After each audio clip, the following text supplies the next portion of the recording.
Mais de 1.500 pessoas aproveitavam o concerto na discoteca Jet Set da República Dominicana. O evento ocorria como planejado. Enquanto alguns entoavam suas músicas favoritas das arquibancadas, outro grupo aproveitava a enorme pista para dançar. No palco estava o já icônico Ruby Pérez, um estandarte do merengue e uma personalidade entre seus compatriotas. O homem seguia despertando suspiros entre seus seguidores. Apesar de ter 69 anos, mantinha uma voz inigualável e uma clara determinação como artista. Anos e anos no palco deram-lhe uma vasta experiência que o fazia se destacar entre colegas e críticos. Até mesmo naquele espetáculo, figuras influentes foram vê-lo. Políticos, desportistas e atores desfrutavam da noite com uma bebida nas mãos e a companhia de amigos. No entanto, o clima festivo não demoraria a ser literalmente sepultado. Em determinado momento, alguns dos presentes começaram a apontar para o teto com um leve temor em seus olhares. Entre a fumaça e as luzes, podia-se ver como uma poeira caía das altas estruturas. O que era aquilo? Os mais prudentes deixaram de lado os sorrisos e começaram a sair, movidos por um instinto que lhes dizia que uma tragédia estava por vir. Infelizmente, eles não estavam errados, mas não vamos nos adiantar. O que aconteceu na discoteca Jet Set naquela noite? Que personalidades morreram no incidente? Quais são as primeiras hipóteses em relação ao incidente? Quais foram os trágicos antecedentes no mesmo local? Para responder a estas e outras perguntas, teremos que percorrer um caminho sangrento que nos levará até 8 de abril de 2025, o dia em que a discoteca Jet Set desabou. Antes do choque tomar conta da nação caribenha, o Jet Set era sinônimo de diversão. O local, que funcionava como clube, discoteca e restaurante, foi inaugurado em 1973, no sul de Santo Domingo. Para os seus proprietários, bastaram alguns eventos muito bem-sucedidos, uma ampla publicidade e uma clara busca estética para que logo fosse considerado o local mais popular do seu lugar. Aqueles que queriam aproveitar a noite iam sem hesitar até lá. Da mesma forma, os artistas, sejam eles emergentes ou consagrados, começaram a vê-lo como uma tela muito desejável para a exposição. Embora atualmente os eventos sejam realizados em um local diferente do original, a popularidade dos mesmos não diminuiu em nada, muito pelo contrário. Inclusive, os produtores do Jet Set não precisavam esperar pelos fins de semana para esgotar os lugares. Um exemplo disso são as segundas-feiras do Jet Set que passaram a ser realizadas. Eventos que aconteciam nesse dia e que eram liderados pelas estrelas mais notórias da música local. Para não ir muito longe, uma das primeiras segundas-feiras do Jet Set teve como protagonista um dos maiores representantes da salsa e do merengue, o aclamado Johnny Ventura. Com cada uma dessas apresentações, as pistas de dança se acendiam e os aplausos enchiam o ar. O boca a boca tinha feito o resto. Ninguém queria perder a oportunidade de viver a experiência Jet Set. Quando foi anunciado que na segunda-feira, 7 de abril de 2025, Ruby Pérez seria o responsável por divertir a todos, as vendas de ingressos dispararam. Nascido em 8 de março de 1956, em Aina, Ruby não demorou para deixar claro que havia chegado ao mundo para realizar seu sonho, e seu sonho era ser um grande cantor. Com pouco mais de 20 anos, ele começou na orquestra Los Pitágoras del Ritmo. E desde então não parou de receber prêmios, menções e o carinho incondicional do público. Não é tarefa fácil se manter relevante por mais de 5 décadas, mas Ruby fazia isso com total desembaraço, confiante de que sua perseverança, dedicação e compromisso o apoiavam. Confirmando isso, no final de março de 2025, ele recebeu o Soberano ao Mérito nos Prêmios Soberano de 2025. Sabendo o que aconteceria, que o prêmio seria quase profético. O site da Jet Set entrou em colapso rapidamente e os ingressos para ver o artista se esgotaram. Não eram poucos os que apontavam que estava prestes a acontecer um espetáculo digno de antologia. E isso era o que aconteceria, só que por outras terríveis razões. Era 00:40 na República Dominicana quando o inferno começou a se manifestar. Até aquele momento as coisas não estavam apenas indo bem, mas havia a sensação de uma noite agradável. Ruby passou mais de 1 hora encantando os presentes com seus clássicos e os aplausos eram intensos entre uma música e outra. Contudo, o primeiro indício de que algo estranho ocorria foi quando pequenos escombros começaram a cair do teto. Alguns até pararam de filmar Ruby com seus celulares para focar suas câmeras na nuvem de poeira que parecia se desprender do alto do salão. Hoje, esses vídeos foram amplamente divulgados e mostram os segundos antes da catástrofe. Segundos depois, toda a infraestrutura cedeu, sepultando os presentes. E é assim que nossa história volta ao início. O que se seguiu foi uma sequência digna de um filme de terror, um enorme estrondo, cada vez mais poeira cobrindo tudo. Correrias e pedidos desesperados de ajuda. Os que estavam fora da discoteca ficaram chocados, incrédulos com o que viam. Foram feitas várias chamadas para o 911 e logo as sirenas se juntaram à angustiante sinfonia. O cenário que os socorristas encontraram era extremamente desanimador.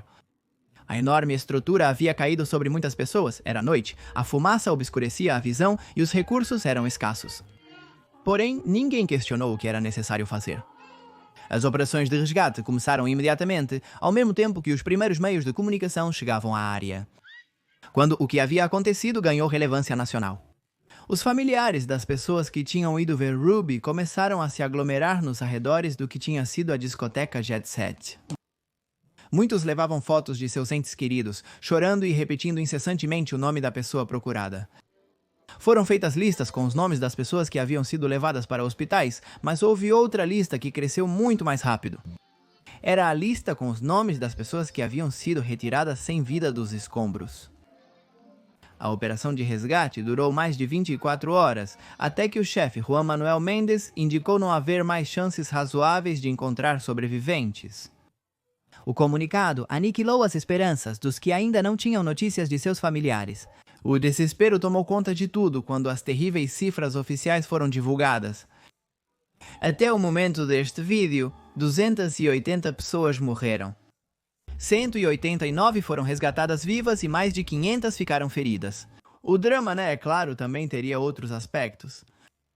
Dezenas de famílias não puderam ter acesso ao corpo de seus parentes falecidos.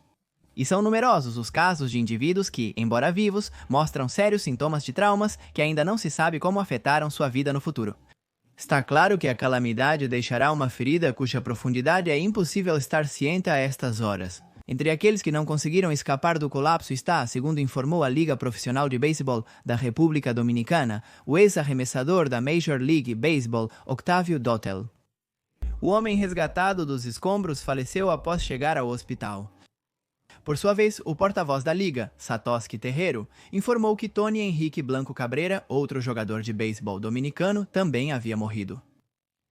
Entre as vítimas estão o designer de moda nova-iorquino Martin Polanco, um capitão do exército e o presidente do Banco Popular com sua esposa.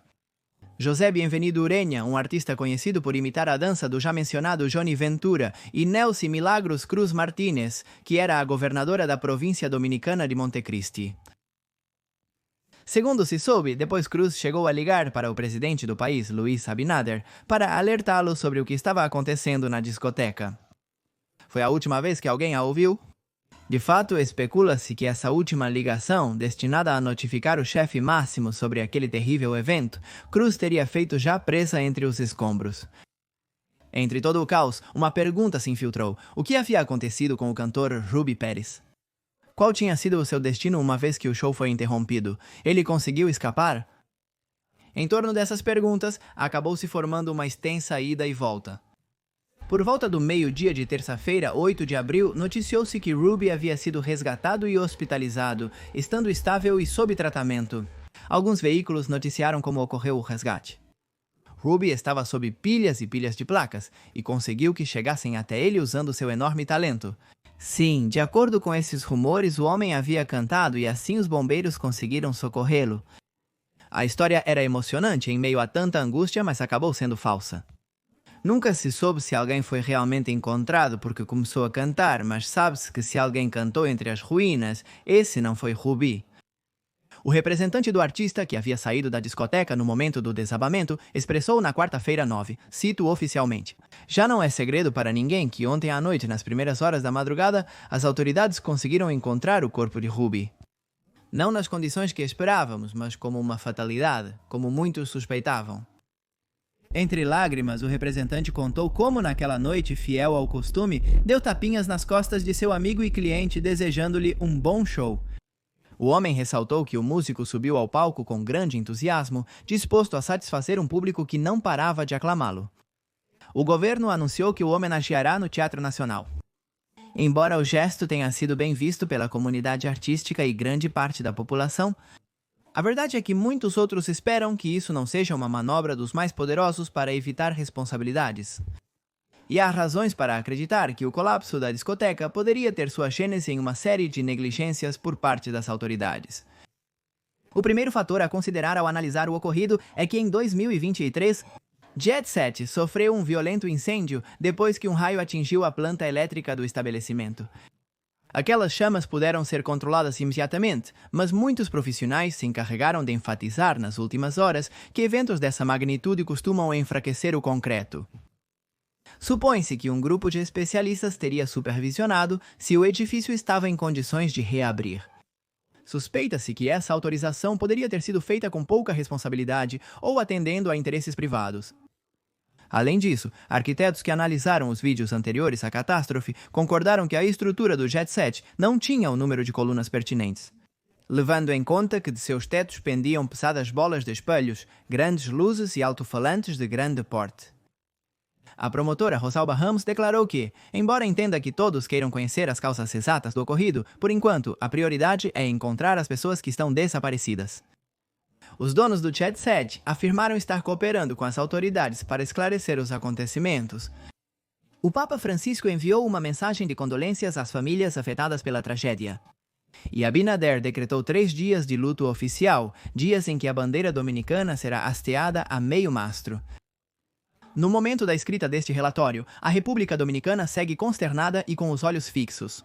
Nesse lugar, onde ainda resgatistas, cães treinados e grandes maquinários continuam coletando os danos deixados por um triste episódio que, pelo que se sabe até agora, poderia ter sido evitado. No entanto, o ocorrido dá uma nova mostra de que a negligência e a ambição continuam condenando a vida de inocentes.